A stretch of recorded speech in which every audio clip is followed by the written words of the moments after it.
Have you achieved some level of success, but you still feel like something is missing? Maybe you're unfulfilled, unhappy, or even depressed. You've got the career, the business, or the money, the house, the partner, maybe a family, and most of the material things you want, but you still feel like there's a hole deep inside and you don't know why. If that's you, I can empathize. And in this episode, I'll explain why you feel that way and what you can do about it. I know how you feel because I was where you are many years ago. 8 years ago, I had lived the life we were all taught to live to be happy. I had gone through school, been a high achiever, become the first member of my family to go to uni in the UK. I was a lawyer. I'd worked for some of the biggest and most prestigious law firms on the planet. At 29, I'd set up my own law firm. I built other companies. I had multiple investment properties. I was married. I'd had a big footballer-style wedding in Spain. I drove a flash car. I lived in a city centre stylish apartment. I made money. I had mates. To the outside world, everything seemed great. Everything seemed like what we're meant to have to be happy. But behind the scenes, I was miserable. I was depressed. I was suicidal. I was planning on how I could end it all. So at that point, I decided to, rather than go to that extreme, to just rip it all apart and figure out what was going wrong. Why was I so unhappy, so depressed when I'd done everything I'd been taught to do? You may not be in that severe a position as I was. Maybe you are. But wherever you are on the scale of, away from full fulfillment or happiness, this all applies. I figured out what was underneath everything, and that's how I changed my life, and that's what I help people with now. So as with most things, going back to the last episode that I'll link to, if you missed it and you haven't seen it, it all goes back to our childhood.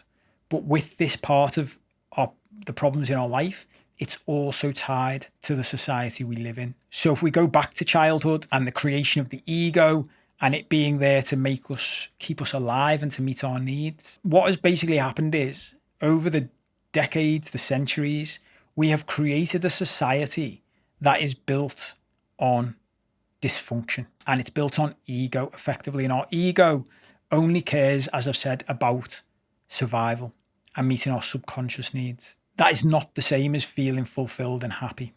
It doesn't care about our happiness. In our mind, we might think we want to be happy. We might have ideas of what will make us happy. But subconsciously, it's a completely different game. Your subconscious, your ego only cares about keeping you alive. This is why things like vision boards all end up being the same. If you tell me you've got a vision board, I can probably tell you what's on it. Because we're trained to believe that certain things will make us happy. Certain external things. And fundamentally, that's just not true because it comes from the ego. What's actually happening is we're chasing the feeling we think we'll get when we get the external thing. So when we get the house or we get the job or we get the money or we reach a certain level of wealth or we have a flash car or we get the romantic relationship or we have the family or we achieve some massive goal, when that happens, we will feel a certain way. And that feeling is usually, I will feel good enough. Because going back to the childhood thing, something we've been subconsciously taught since we were little is that we're not good enough, just as we are. This ties into being taught that our emotions are not valid. Teaching a kid that they shouldn't cry, they shouldn't be angry, they shouldn't be afraid. This all gives them the internal message that they're not good enough. So we're constantly through our life chasing the feeling of being good enough. And we have all of these external things that we think, if we get to this point, if we achieve this thing, I will finally feel good enough. And when we get there, most of the time, that isn't what happens.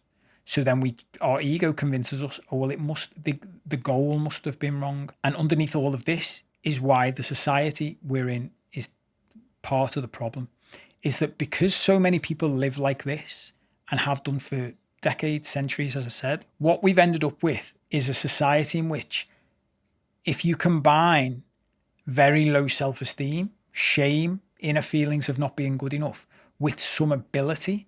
So whether that's you're good at business, you're good at sport, you're good at singing, if you combine those two things, what you get is a person with ability and skill, with the drive to get to the top, because not feeling good enough is making them go, right, I need to be better. I need to prove myself. I need to prove myself to me. I need to prove myself to the outside world.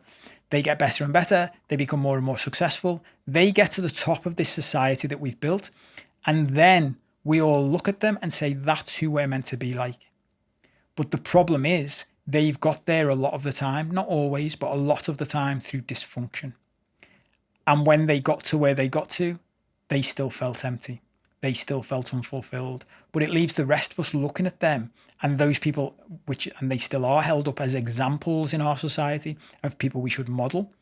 We go, well, that must be the way forward. So we all copy the same thing.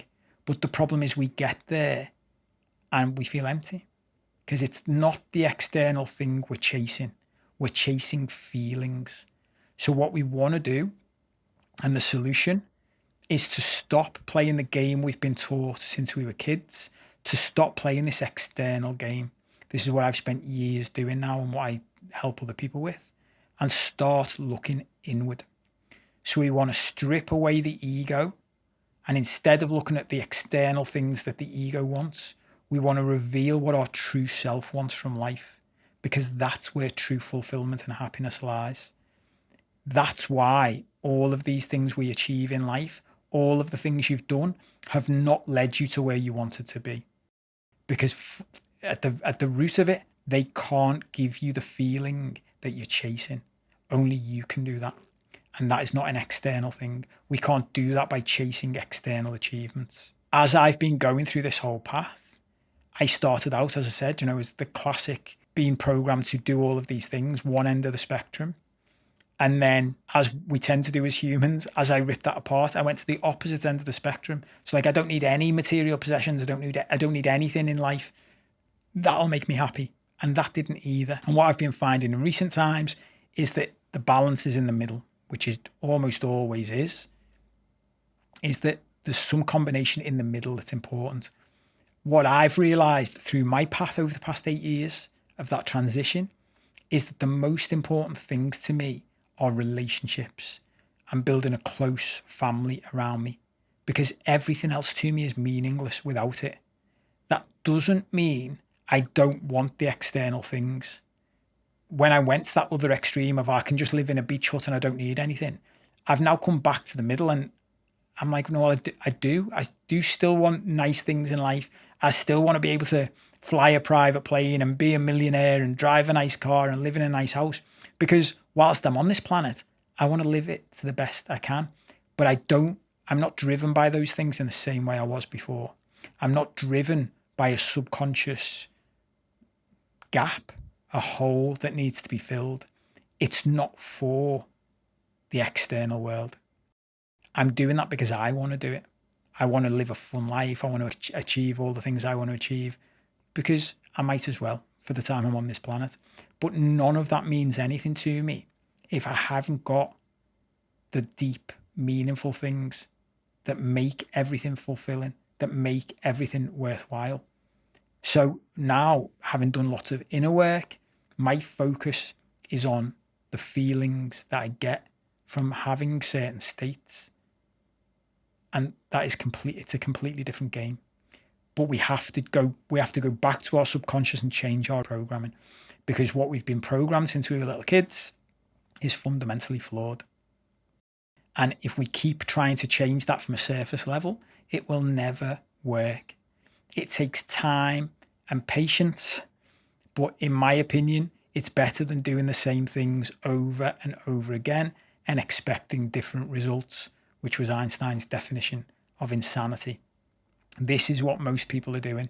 This is how most high-level billionaires you can see, this is how they were created.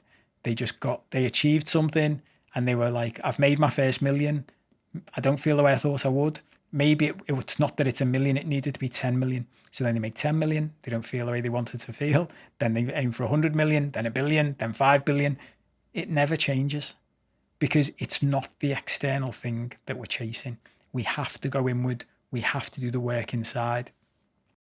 If that resonates with you, if you like this sort of stuff, if you're ready to dive into this deeper, there are links around this video on whatever platform you're watching on, in my profile or in the comments or in the description, with options of how I can help you more, regardless of your budget. Everything from free right up to private coaching. You can just follow me along this journey. I'm going to be sharing more and more details about what's really underneath everything and how you can change if you really want to change. But it's on you. Come back to the same point. We need to change the game we're playing if we want to get different results. Thanks for joining me. I'll see you next time. Take care.